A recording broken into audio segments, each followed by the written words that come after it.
Good evening. Good evening, everyone, and welcome to the Joe Louis Greenway Neighborhood Planning Study Virtual Series.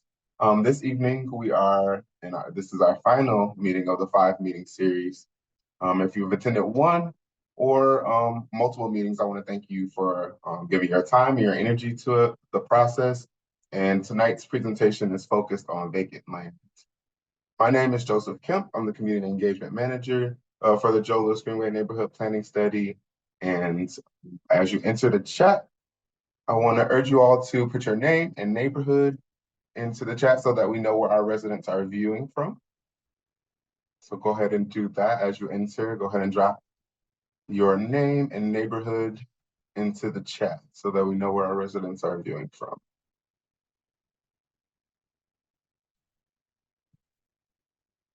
On this evening's agenda, we'll talk about the neighborhood planning study, what we heard from community engagement.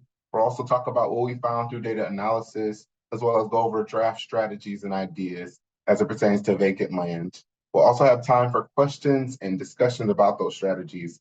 And we want to hear from you, so please, please, please don't be shy to weigh in once that time comes. And finally, we'll end the meeting with next steps for this process. And this is the final meeting of the evening, but we do have some more community engagement coming up in the near future. So continue to stay tuned. And also throughout the presentation, you can always drop into the chat and post any questions or comments that you have, and we'll work around to those once we get to that portion of the evening.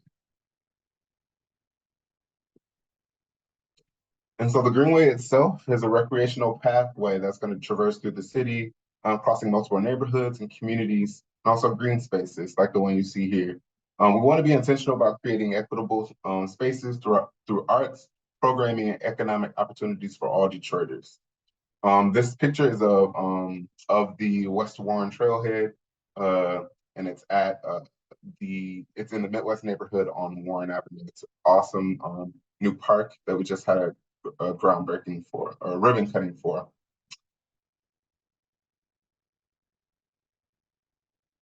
And so on this slide, you'll see all the people involved with making this planning study happen. The efforts are being led by the City Planning and Development Department and in collaboration with our consultants, Interface Studios, that have both local and national experience on similar projects. And so it gives us an opportunity to examine things, both nationally and locally. Also focused on the efforts of the present and future for the Greenway, the Joe Louis Greenway Partnership is a nonprofit that was formed to ensure that the Joe Louis Greenway is a space that benefits neighborhoods in an equitable way. With Leona Metley at the helm as executive director, the organization is focused on the future programming of the Greenway, as well as community engagement that will further community development.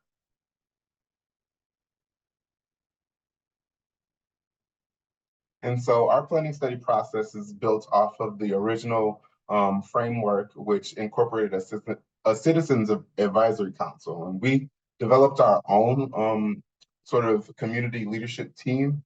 And these individuals are residents that live in the neighborhoods around the Greenway, and they're tapped into the social networks, but they've also been a huge help with community engagement and reviewing draft materials. Through these residents, we're able to examine more place-based strategies and also gauge if we're moving in the right direction.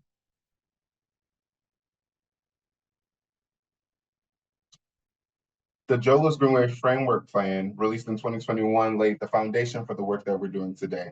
The major goals from that plan including enhancing quality of life, promoting community development, and also promoting equity and improving the transportation network within the city.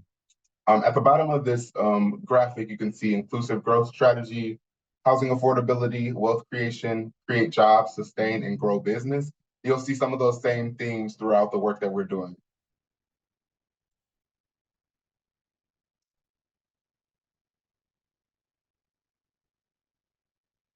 And so as we look locally, we're also looking nationally to other examples of impacts that other Greenway projects have had on other cities. We don't know how or when we'll see the effects of the Joe Louis Greenway, but this planning study gives us an opportunity to better understand the possible impacts and plan for any economic impacts that may happen for the communities adjacent to the Greenway.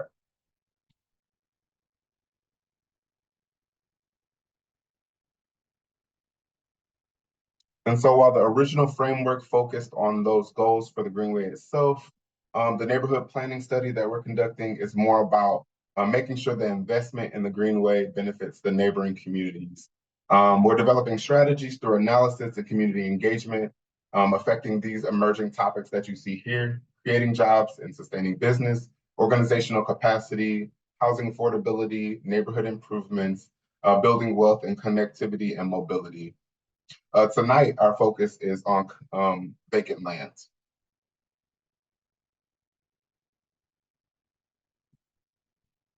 And so this is a diagram of our overall engagement timeline. Last year, we began engagement with meetings in all 5 planning areas around the route of the Joe Louis Greenway. The community leadership team also hosted small group meetings, and we followed up with the Vacant Land Summit, which was well attended, and a series of neighborhood walks, which we entitled Move and Talks, and that gave residents the space to talk about, the current conditions in their neighborhood and also the priorities and their needs for the future of their community. We're at meeting 5 of the 5 meeting series where we're talking about vacant lands. And so we will return this spring to have meetings to talk about and gather further feedback on all of these things before our summer celebration. So like I said before, we will be back out in the communities pretty soon here. We wanted to be intentional about our process, making sure all materials and information is accessible to residents. And the size and scope of this project gives us an opportunity to talk about these things on a broad scale.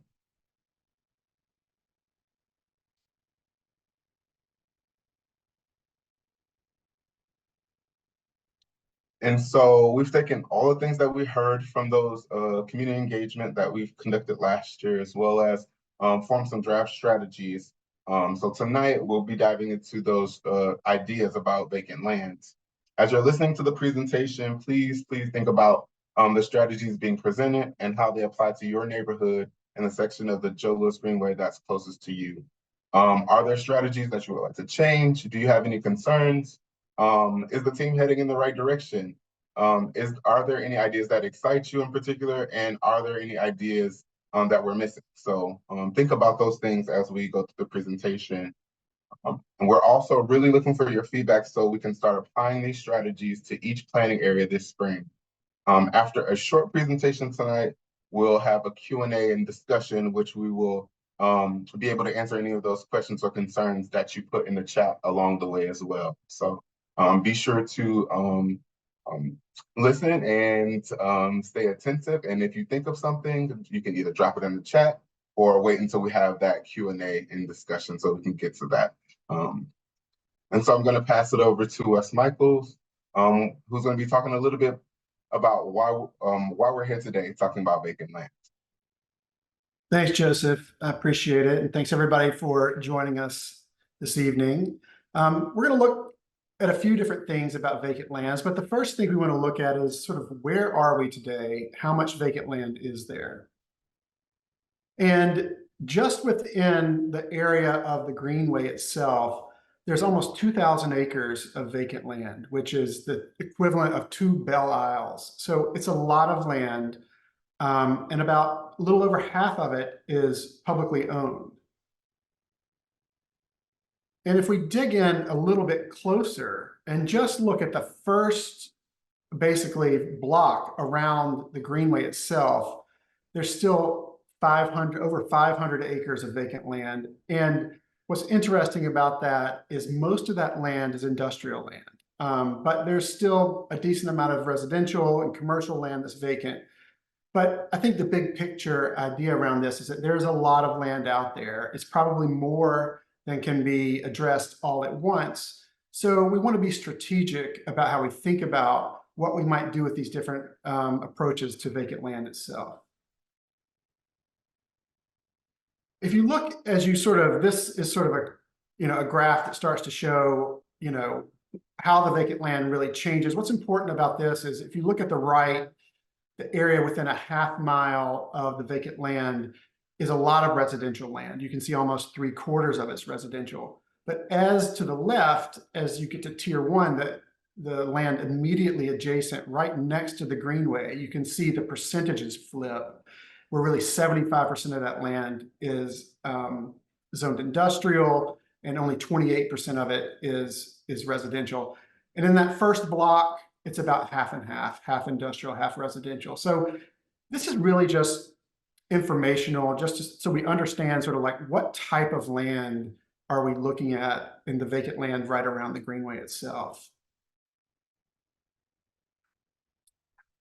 And beyond sort of like what that land is zoned, or really what was its previous use, there's a number of typical site conditions for this land. I mean, obviously on the far left, we have what we're calling impacted land, which has probably most likely former industrial land, but it could be land that's been a place for dumping, or sort of other activities that weren't zoned. It's potentially contaminated. It's a very difficult site often. In the middle, we have land that's more overgrown, and so that could be it could be zoned commercial, industrial, or residential, but it's land that sort of really has sort of an overgrown condition to it. And then on the right, we have land that's being tended. So really, these are sort of like broad categories for helping us think about like what kind of land do we see when we go through the neighborhood and it's vacant land. So that's where we are. Those are sort of like what we're, what's the sort of the overview of what kind of vacant land is in these neighborhoods around the Joe Louis Greenway. But we'll step next to sort of like, what are our goals? And a lot of this came from what we heard at the Vacant Land Community Summit. There was over 250 participants. It was a very engaged group. There was a lot of interesting sort of dialogue and action in that session. This happened last summer in August of 2023. And one of the things that we heard that really stuck with us is, a quote that said, "Do it the same way, you get the same result." So it really, I think, challenged us to really think outside the box a little bit and really try to understand that this is not something we want to do the same old way. And some of the key questions that were discussed in the summit are thinking about, when does it make sense to hold land for future affordable housing development? And that will affect what you could do on the land. So if it's going to be in the future housing or a different use, it tells us what kind of strategy we might want to use on that land. The second question is, if there's nobody really interested in the land, and there's no development, near-term housing or commercial for that land, what are the opportunities for those types of parcels? So if this is potentially going to be in the hands of the city or in the land bank or things like that for a long time, what are our strategies for that type of land? Are there models for public-private partnerships so that could community and city work together? And are there incentives or programs that we will just support residents who want to steward the public land? And so those are some of the questions that we were bouncing around in the summit. And what came out of that, some of the key takeaways, is what the community identified as opportunities or needs is really to improve the environmental health of the neighborhood, to really use the vacant land to help combat climate change. There's an interesting idea, maybe it could be electrical vehicle charging stations, or there are other unique, sort of one-off ideas. But big picture, there was a lot of discussion about having the citizens, they want to be empowered to inquire and be active participants in the strategies. And the types of strategies that people were interested in are active recreation, gardening, commercial, educational opportunities, things that people want and feel like are needs for the community. Some of the challenges we heard from the meeting were that trees were often something that the community wanted to make sure they were maintained, they were put in the right spot. A lot of communities expressed interest in new development and not managing vacant land. and perhaps the development opportunities weren't there. And so potentially those were sort of a mismatch in terms of what community wanted versus what was sort of what were the opportunities for that site from a housing or commercial development standpoint. And then also the challenges, there was expressed a need to expand the grassroots networks around vacant lands. And so our Vacant Land Summit did happen last August 15th to be specific. And we kind of just want to know who all attended. It was well attended, and we did get a lot of great feedback from that meeting. If you're one of those people that attended the meeting, go ahead and select yes. If you didn't, go ahead and select no. Interesting facts, there is video footage from a few of the sessions available on our website. So if you do want to go over to detroitmi.gov/JOG planning to see that, you can. It looks like a majority of you did not attend, but that's okay. So some of the great information that Wes is talking about today will really bring you to focus on the things that came out of that meeting, and also the things that we're thinking about in terms of vacant land with those strategies. So thank you for that feedback on the poll.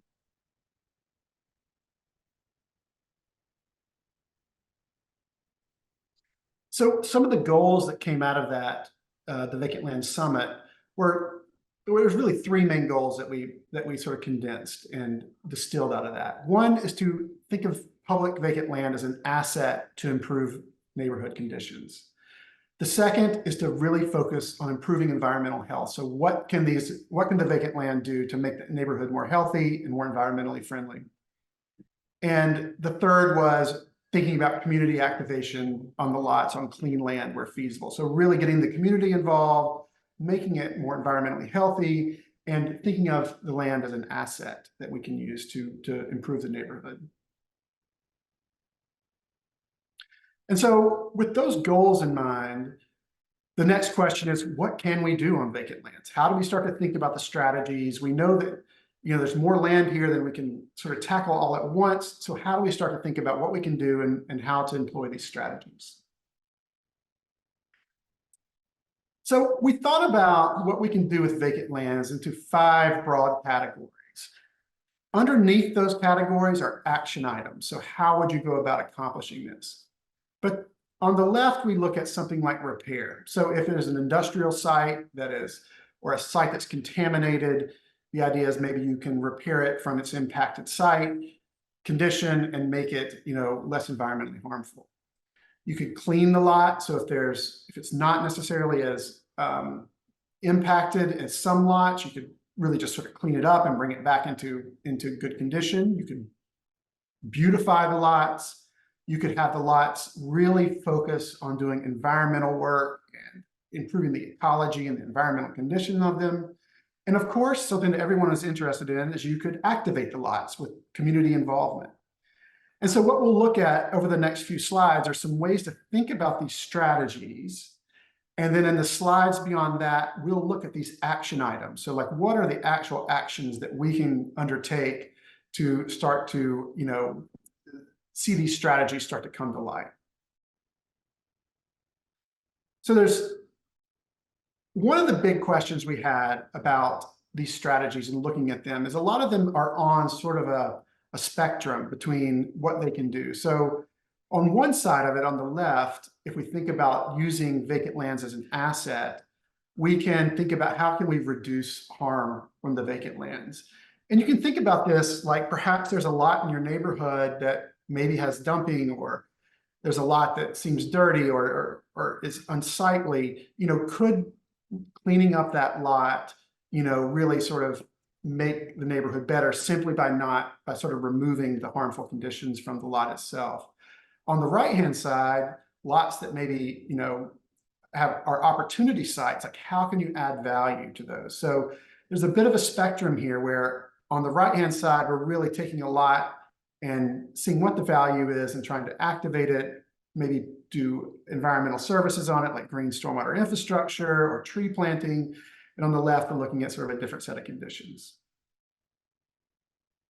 The second question is, not every lot wants to be led by the same group of people. So if it's an industrial lot that's impacted, needs to be cleaned up, that might be better for the city or their partners, because it could have contamination on it, and you don't really want people out there, exposing themselves to that.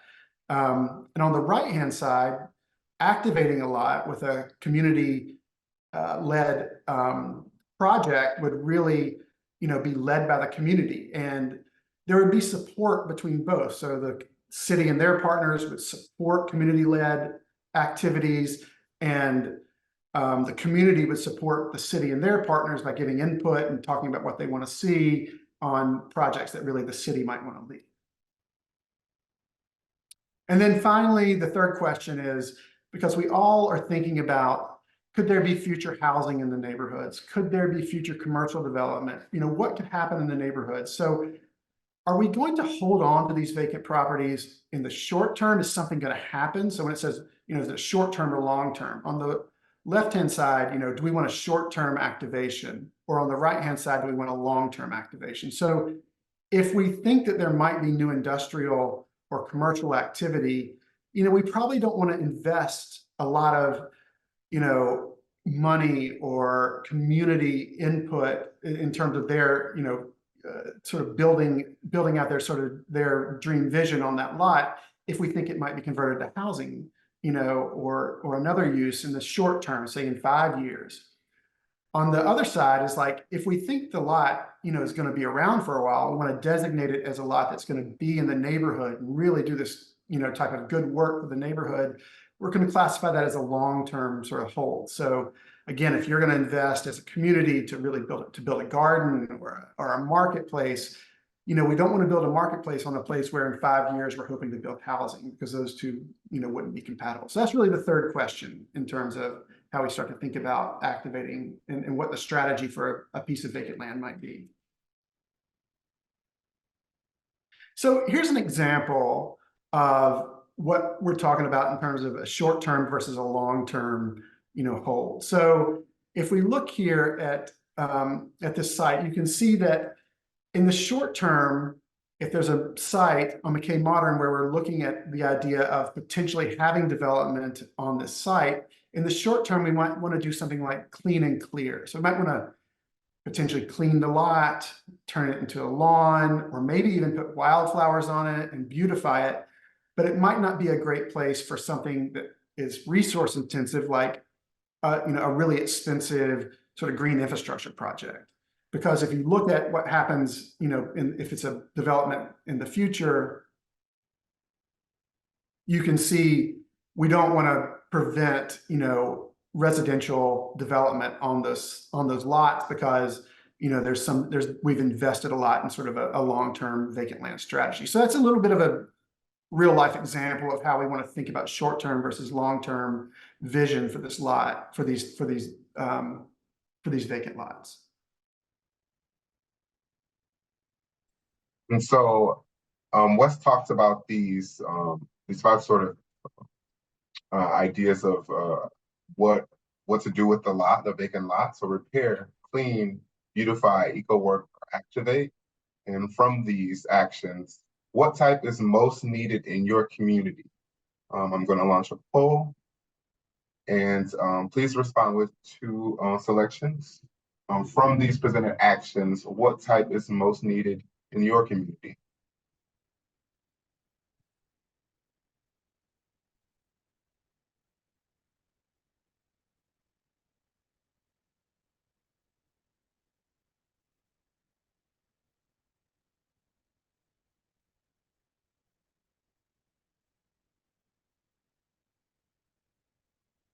It looks as if a lot of people would like to see eco work and these vacant lots activate. So those are the 2 that came out with the most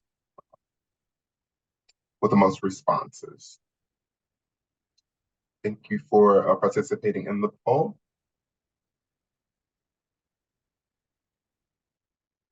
And so these are the general strategies. And in that first slide, we said, what are the actions? If we wanted to take a strategy to beautify a lot, or like we just saw, if we want to take a strategy towards eco work on a lot, what are the specific actions? Like, where do we start? Like, how do we start to really make this happen, on a lot? And so we're going to go through a series of 8 strategies here, of 8 sort of action items where we can start to think about the different, what we call typologies, which is like what type of land would be, what strategy, what action item would we start to try to activate on those lots. And so we'll go through each one of these very quickly in the next 10 minutes and show them. But the first one is clean and clear. So this is something I think we're familiar with.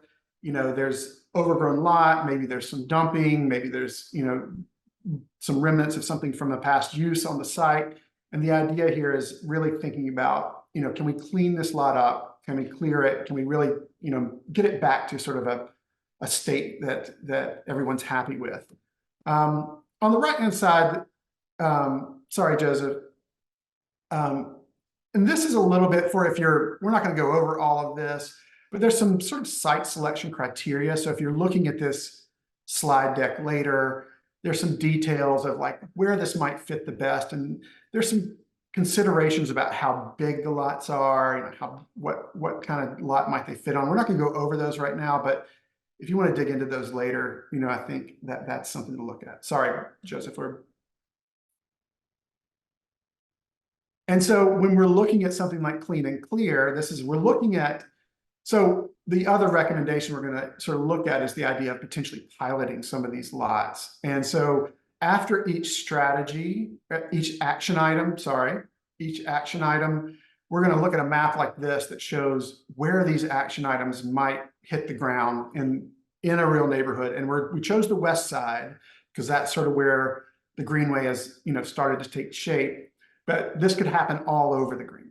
And so this is really showing the opportunity. So on the west side, there's a pilot housing area. So the areas that aren't, don't have the housing, immediately coming into the neighborhood, this would be a great short-term strategy, like a clean and clear, so that we get the lots ready for future housing, but we're not investing in something really necessarily long-term because we don't want to build green infrastructure or do tree planting in a space that we'd have to rip that up to build a house. So that's an example of where you might do clean and clear. And this is an example of the pilot area on the west side, potentially. The second option, the second action is this idea of what we're calling a wildflower lawn. It could just be called, it could be temporary wildflowers. The idea is that this is something that's potentially beautifies the landscape in the short term. And at the end of the season, it gets cut down and it just becomes lawn again. So in the summer, it's wildflowers. The rest of the year, it's lawn. It's different than a meadow, which we're going to look at a little bit in a couple of slides. But it's the idea that in the short term, we can beautify for a summer season, a really important lot, and it's a short-term action. So it's not a big investment, but at the same time, it really sort of maybe adds something to the neighborhood. An example of where this might happen, we have some issues. We want to make sure that there's enough sun for the wildflowers to grow and things like this. But, along the Greenway, potentially, could there be these areas where there's a wildflower lawn that in the summer has wildflowers and the rest of the year is just lawn? So that's another action that we could use. Of course, there's industrial cleanup. I mean, these are very expensive projects, but they could be a really useful way to sort of green areas that may be an eyesore. They may be what we call an attractive nuisance. They attract, kids in the neighborhood to come play in them or things like this. So, I mean, that's another action where we could clean and remediate as needed, and potentially, convert something that looks like this into a green lawn where, in the future, maybe there could be housing or it could be activated by the community. This could be a pop-up or things like that. So there's different things that it could happen there, but that's another action that we could use.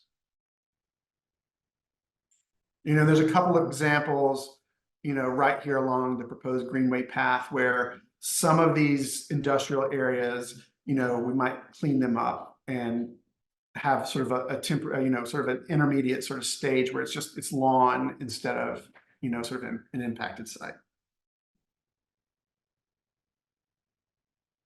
Now, this is different than what we showed earlier, which was we called a wildflower lawn, which is temporary. It just grows. The other one just grows in the summer, and then you cut it down.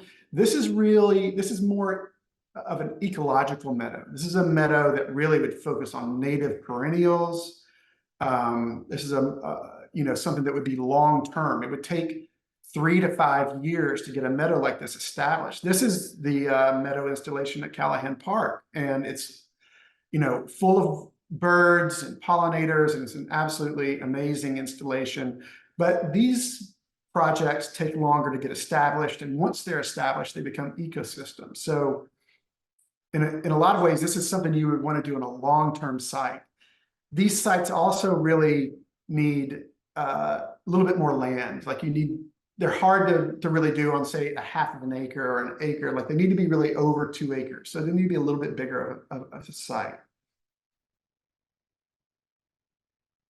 And one of the things we want to do with the meadows, as they get established, is to really make sure there's a maintenance plan in place. And so until there's a maintenance plan in place, the idea is to turn a lot into a clean and clear, just to have it be lawn. And then when it's time to plant the meadow, it's really set up for success. So that you've got the maintenance plan in place, and then you take 3 or 4 years to sort of get that meadow established. So another action I think a lot of people are familiar with is green stormwater infrastructure. And so the idea here is that on certain sites that are held for a long time, that managing stormwater on those sites would be a great action item to really do sort of eco uplift on the sites themselves, eco work. An example of a site that could happen on is right here at the Chicago Street site. And this could be, in terms of like environmental benefits and really sort of, ecological value, this could be a meadow. It could also be green infrastructure. All those things could start to happen here, but that's the type of site that you can convert into something that really benefits the environment of the neighborhood. Tree planting is another action I think we're familiar with. We spoke earlier in the presentation about some of the challenges around tree planting. We want to make sure we're really aware of that, but it's still also a really great action for the neighborhoods themselves. I mean, this is showing a planting by Detroit Tree Equity Partnership, and it's not only sort of really doing great work for the neighborhood in terms of the ecological value, but it's also maybe a screen of either could be a screen of an industrial site, could be a screening for a roadway. But this is another action item that we have in our tool belt. And a great spot for something like that might be along a railroad corridor. So maybe we're thinking that the sites in this railroad corridor area would be catching some pollution, or they would be cleaning the air and things like that. So you can see this is a potential pilot spot in the west side for a tree planting action item. And finally, another way to use this is to enhance access or the value of Joe Louis Greenway itself. So the Mead cut through is a great example of this. You've taken a vacant lot, you've made it easier for a neighborhood to get to the Joe Louis Greenway. Obviously, this is a long-term use. You're not going to, build the Mead cut through and then tear it up and build housing there. So you want to be very careful and make sure that you're doing this on a site that's going to be, that's not planned for development. But this is another action item. And you can see here one opportunity area at Elmhurst where potentially you could pilot another JLG enhancement, cut through, making a pedestrian connection through Elmhurst to the Greenway itself.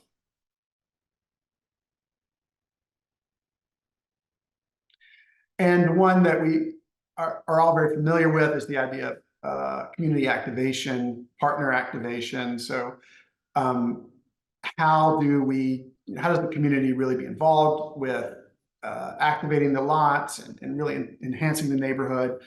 And I think, this is something that's very much on our minds and something that we heard a lot from the community. This is a real focus area in terms of the action.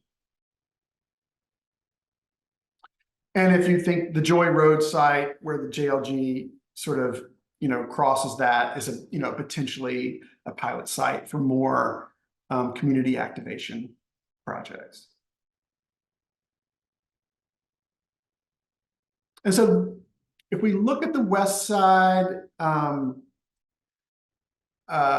overall, you can see all these different sort of pilot areas that potentially have different actions on them, show that, could be, part of a pilot project and really sort of test these out. And the idea behind this is really to, if the pilot projects go forward, is to really listen and learn about what they're doing, how they're doing it well, how could we improve.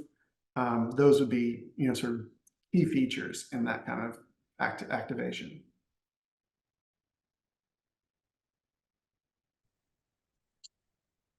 And so Wes talked about these typologies, these types of activation for vacant lands. And we would like to know, which of these typologies would you most be excited about if you saw it in your neighborhood? So I'm going to launch a poll. So the choices are target clean and clear, wildflower lawn, industrial cleanup, meadow, green stormwater infrastructure, tree planting, JLG enhancements, and then community partner activation. So select two of those that you would be excited to see, you would be excited about in your neighborhood.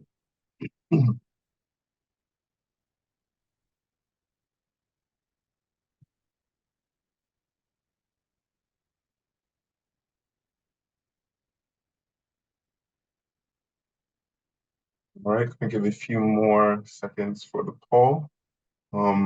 Right now, it looks as if most people would like to see green stormwater infrastructure, and also meadows and tree plantings and industrial cleanup. So, very good answers. I don't think I expected GSI to be leading the pack, but that's awesome.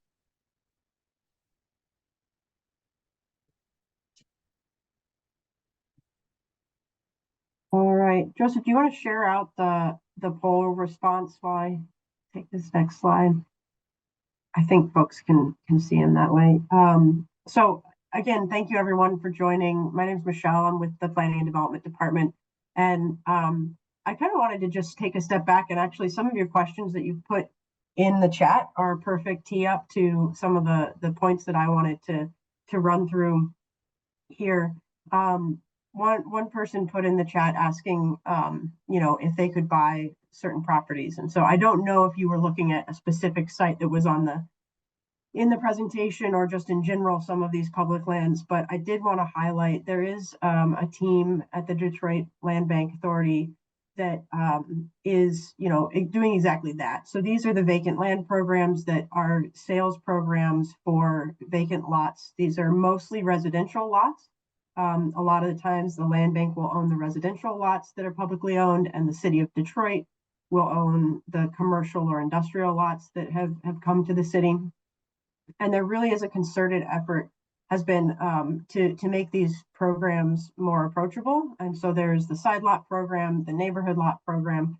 There's also Create a Project, and you can also go to the website and apply for any specific property that's publicly owned. And so there's probably a 20-page presentation behind all of this, but I did just want to take a moment to call it out and make sure that folks had the website if they were interested in any specific properties from the land bank. You go to the next slide. The other thing that's been going on for several years is a real concerted effort to try to support land-based projects. So we have a whole development process for if you're developing a commercial building or new housing project or pulling a building permit for that. But there's been a big effort behind supporting folks that want to do stuff that are being called land-based projects. And so there's a team at the city that's crosses departments and agencies, and you can take a look at some of the work that they've been doing at that website there, detroitmi.gov/land. And there's some examples there of, this stuff gets pretty complicated depending on what exact property you're looking at, what exactly you want to do with it, what time frame and that sort of thing. So there is this kind of a larger process mapping that went on.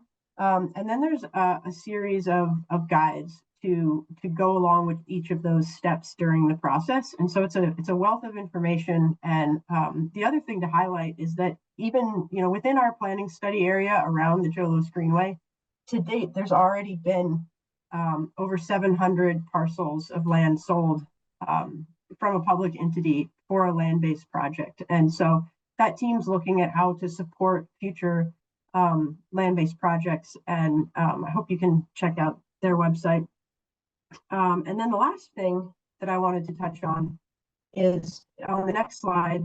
Right now, the neighborhood beautification program, this is open. So this is administered through Wayne Metro. You can go to that website there, waynemetro.org/neighborhood beautification grant. These applications for this round are open through February 23rd. And this is a way for, there's different requirements in terms of ownership and being a nonprofit and, community sponsor and that sort of thing. So check out the exact program requirements. But these are awards between $500,000 and $15,000, which can go a long way to supporting some of the activation at the community and residential lot scale. And so definitely look to that. And these are just sort of in contrast as well to the visioning and strategic effort that Wes tried to outline earlier. And with the Joe Louis Greenway project, we do have the opportunity to look for opportunities to find ways to support building organizational capacity, or maybe testing out different ideas. And so I saw also the note about, well, there was tree planting at this location and it failed, and what are we learning? And that kind of gets to the heart of what we're talking about here, which is understanding where there might be opportunity and where we can kind of work together by leveraging the Greenway itself to maybe test some of these ideas and pilot these ideas so that they can continue to grow and become a system. And so the next step for us is going to be those neighborhood area meetings. And I would say that's when, we can get into the specifics of different sites and how they work, and maybe find opportunities just to give a nod to the question about how do nonprofits or others partner with this and try to work on these strategies with us. That's something that we're moving towards for sure. I think you can go to the next slide. I'll turn it back to Wes to kind of recap our strategies, and then we will pause for Q&A and we can address all the questions in the chat. Yeah, and I'll try to take this fairly quickly because I know we want to leave some time. So just looking at what we learned and some of the key strategies.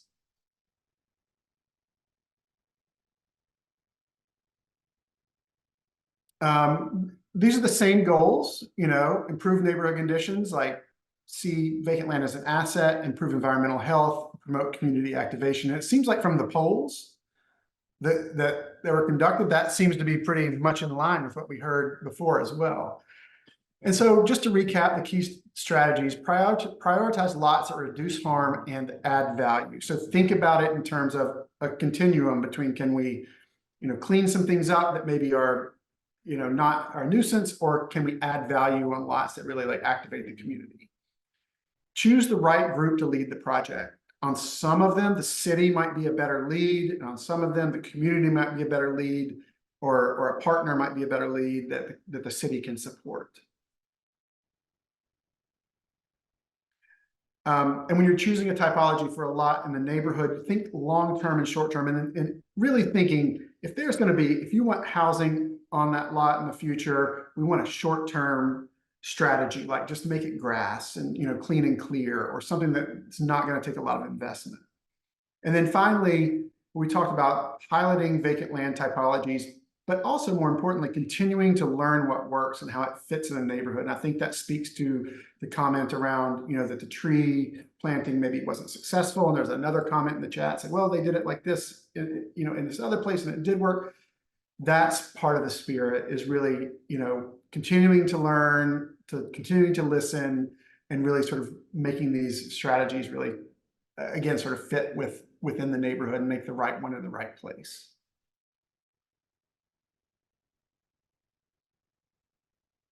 And so we'll start Q&A. So you want to start with the questions in the chat? Michelle, if there are any questions in the chat? Yeah, there have been some great ones as we have gone through. I wanted to start back. I think this was before we really got into the meat of the presentation, but the question about how are we defining clean? And I think in the spectrum, Wes, definitely jump in if you want, but in the spectrum that was presented, when we talk about clean, it's really in that scale of, it's not impacted environmentally. It just might be overgrown, or, be a property where, it's suffering from repeat dumping and things like that. So that's kind of what we mean when we say clean and clear, or when we were talking about clean. Whereas that repair is really more speaking to doing the testing and environmental analysis to kind of understand whether there's deeper environmental cleanup that needs to happen. And then the other question that was from earlier was, who is holding on to land? And I think the answer to that is really, it depends. In the context of when that question came in, we were talking about this idea of long-term versus short-term investments, and the fact that there might be sites that are identified for, maybe 5 years down the road or 10 years down the road to be potentially a great place for housing when the market is available. Or, it's a great place for a park expansion when the funding is available, or a commercial development. But in those cases where the land is currently owned by a public entity, and we're referring to it as like, how do we hold on to those really strategic sites? I think it's going to depend. And that's one of the things that we're really working through, is understanding the opportunities that we have and what that means to hold on to sites, and whether that's something, what that interim treatment is to it, that's developed with the community.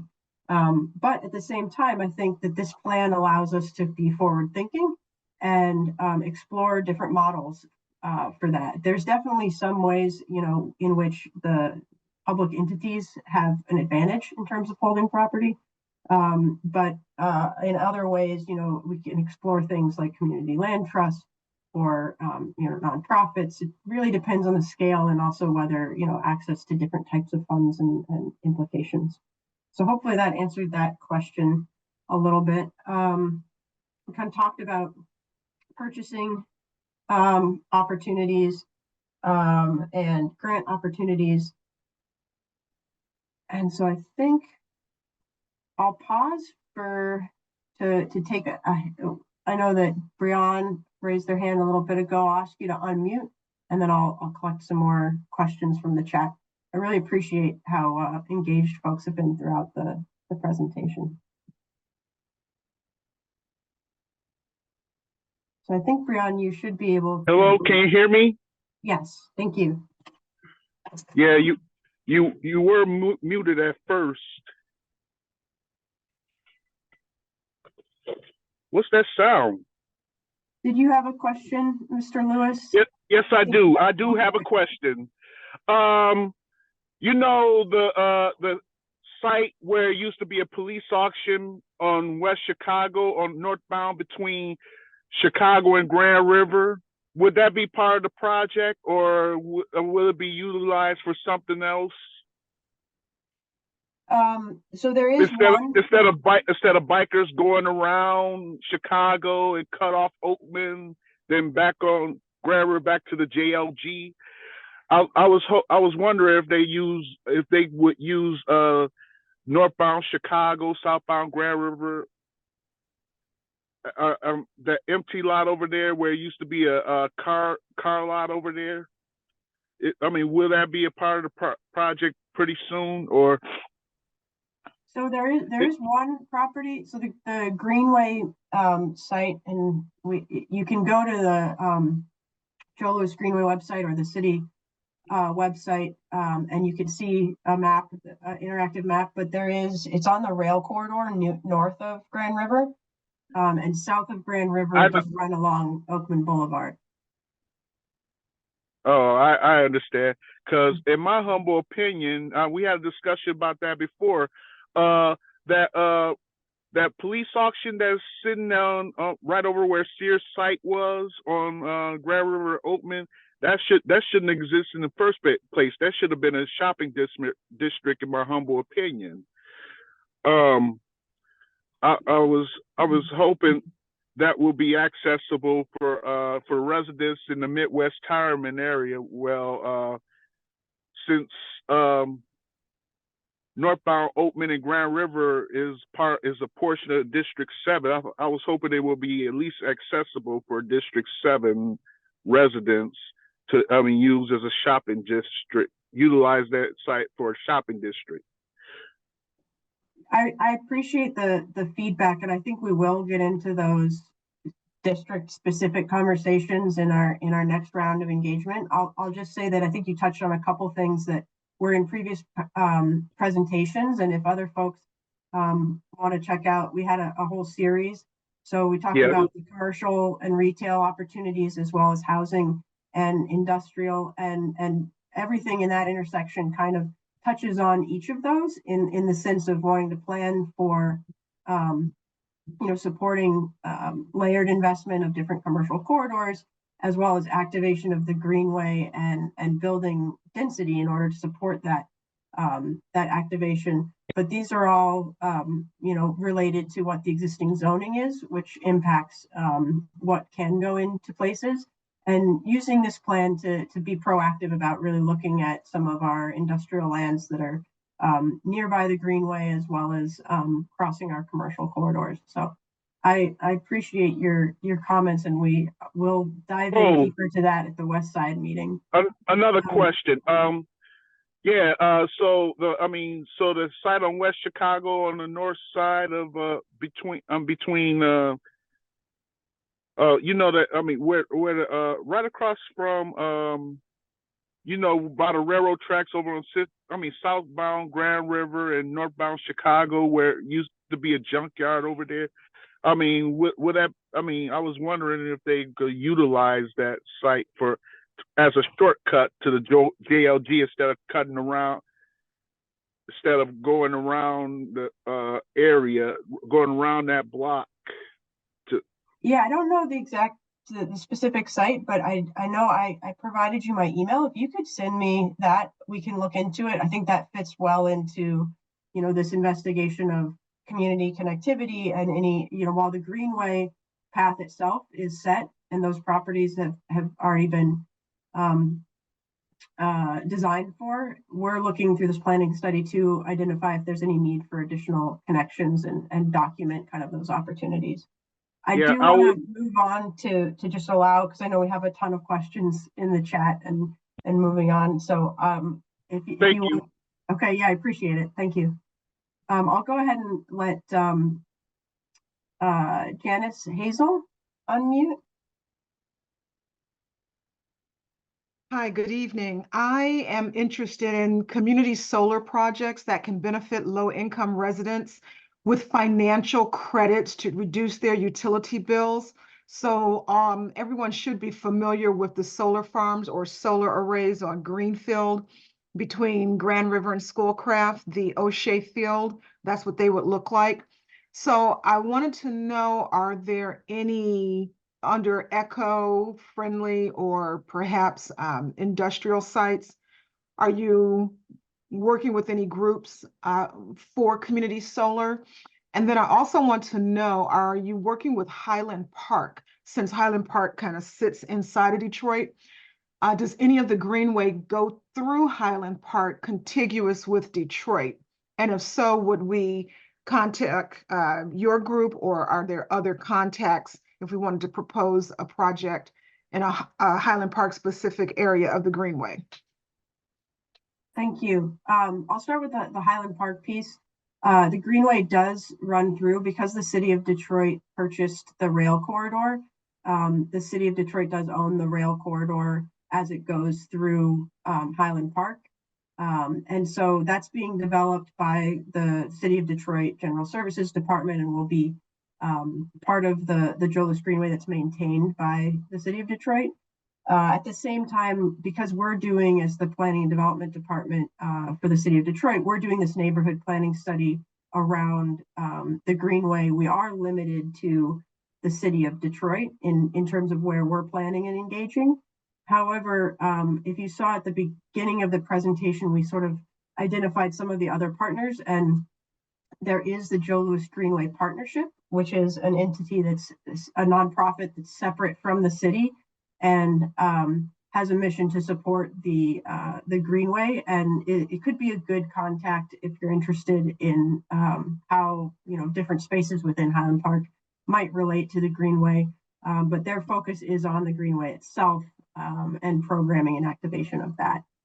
On the other question about community solar, that's definitely something that, you know, we'd love to understand if there are opportunities to lift that up as a recommendation. We're still in the planning stages, so this neighborhood framework plan will seek to identify opportunity sites for different types of uses, and so that's something that I think could come out in our next round of engagement with specific neighborhoods, and then we could follow up on whether there's opportunities for specific partners related to that would be interested in that. But at this Fantastic. time, this plan wouldn't be part of the existing city's solar initiative.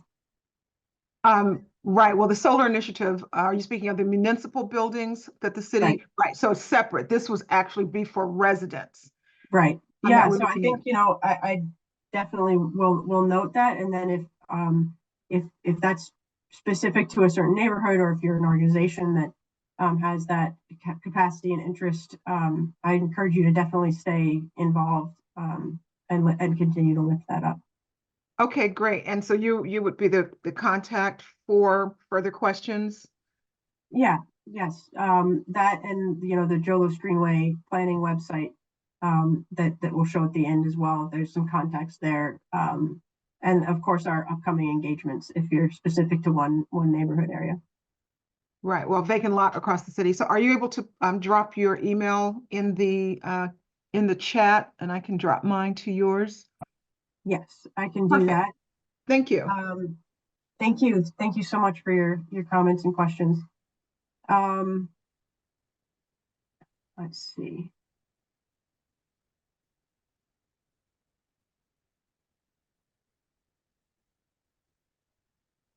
Okay, there's a comment about, from Alexa Bush.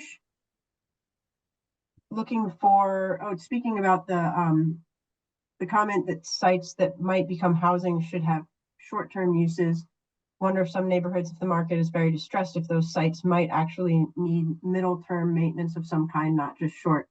I think that's a great comment, and I know you have tons of experience working on this in different neighborhoods, and I think there's that middle ground between short and long term, and it's really kind of site specific and market specific.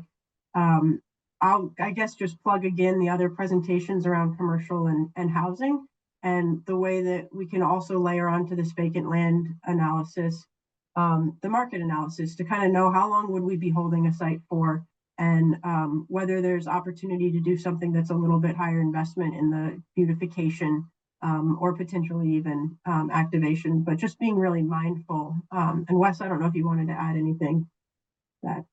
I think that's a great idea. And yeah, I think there is more nuance in the strategies than what we presented today, or there should be, and there will be. So yeah, I think that there's something in between, you know, a permanent, you know, 2-decade long hold and, you know, something for 5 years. And we you know, it's probably like Michelle, like we said, I think it's site specific in a lot of ways. Yes, definitely.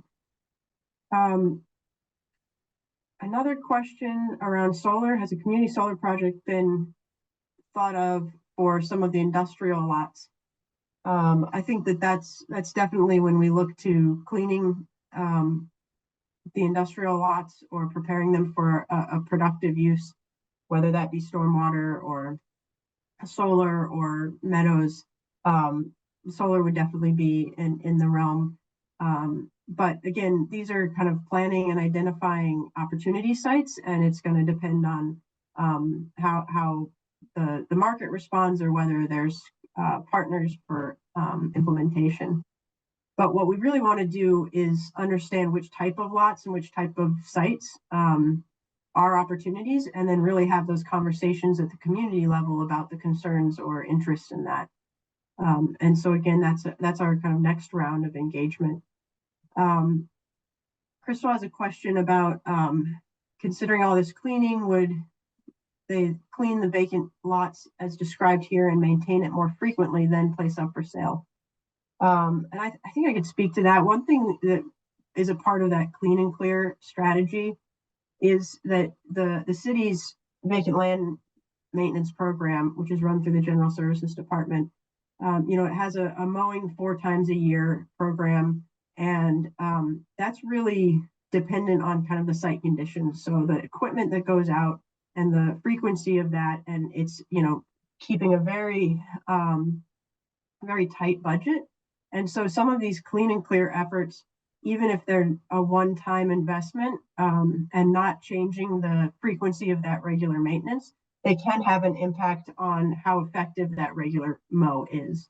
And so that would be one piece to that.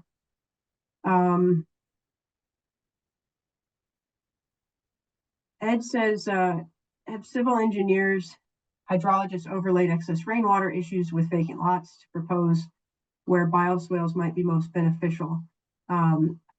I could speak to that a little bit. One thing that we would look for in terms of community input is if there are problem sites that are known where flooding occurs regularly in this area along the Jolos Greenway.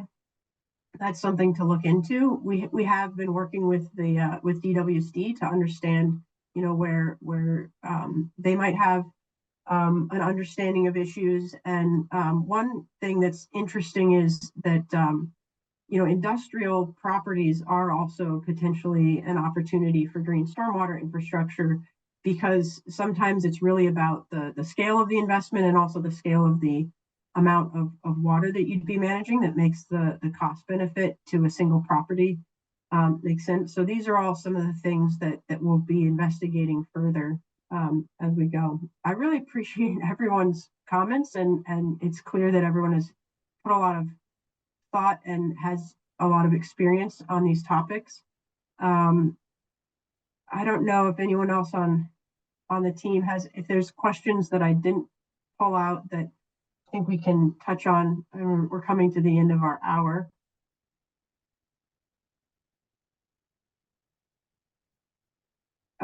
Okay, grants. So I mentioned the beautification grant program.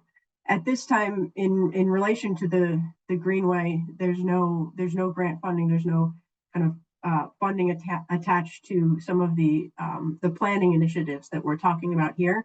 But the real benefit to doing this planning work across the scale of the entire Greenway, and also to identifying some real opportunity sites, is that our hope is that we can leverage the opportunity to pilot strategies and to build organizational capacity, and in that realm also, you know, potentially apply for grants or identify sources of funds that we can move some of this work forward. So yeah, definitely. If they're, like Wes mentioned, I just saw in the chat Angelica noting what if a nonprofit can find a grant? I think, you know, where we look at that spectrum of the work and the scale of the work that needs to happen, if there are grants that your organization are going for and you see a real opportunity to apply those around the Greenway. That's the kind of thing that I think would be really wonderful to come out of this planning effort is to have some real opportunities for test cases. Okay, I think I will turn it back over to Joseph because I know we're over time a little bit, but I just want to express appreciation for everyone's engagement within the Q&A period in the chat. We just have a couple more polls before we wrap up here. And so this evening, as we wrap up, we just kind of want to gauge your thoughts about how these draft strategies are heading. Are we heading in the right direction with our draft strategies? And 0 means no, and 5 means yes. So on the scale 0 to 5, are we going in the right direction with these draft strategies? They include prioritizing lots that harm and add value, choose the right group to lead the project, and when choosing typology, think about long-term and short-term. Also, pilot vacant land typologies and key sites.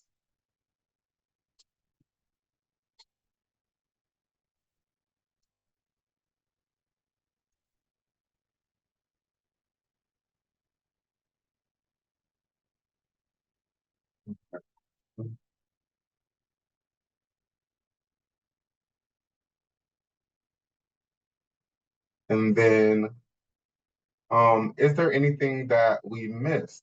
So is there anything from the strategies that we showed you today that we're missing? If so, you can go ahead and drop them in the chat.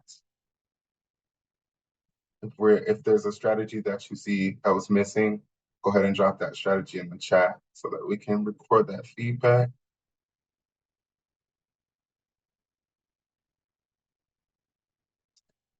And are we heading in the right direction? Looks like majority think that we're heading in the right direction with a few 1s, 2s, and 3s. Hopefully we can get some feedback on things that we're missing or things that you would like to see that you don't see, so that we can have that feedback recorded.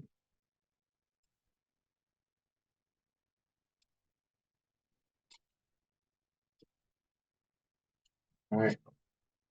And lastly, this was the last meeting of our virtual series. You can stay tuned for our next round of meetings, which will be in person coming soon. But you can also find the presentations that the other presentations, as well as you'd be able to find this presentation shortly on our website, detroitmi.gov/JLG planning. And you can always reach out to us at Joe Louis Greenway at detroitmi.gov with feedback. So say you go and watch the presentation for housing or commercial and small business and you want to give some feedback, you can just go ahead and send us an email or give us a call, leave us a message, or we promptly respond to those. We also have social media, so Instagram, J. Louis Greenway, and Facebook, Joe Louis Greenway. We post all promotions for all of our meetings. So you'll always stay in the know about what's going on the Joe Louis Greenway. And as always, I want to thank you for giving of your time and your energy, because we all want to see these strategies align with what community needs and sees for their future. So thank you so much, and that concludes our meeting this evening. Thank you for joining us.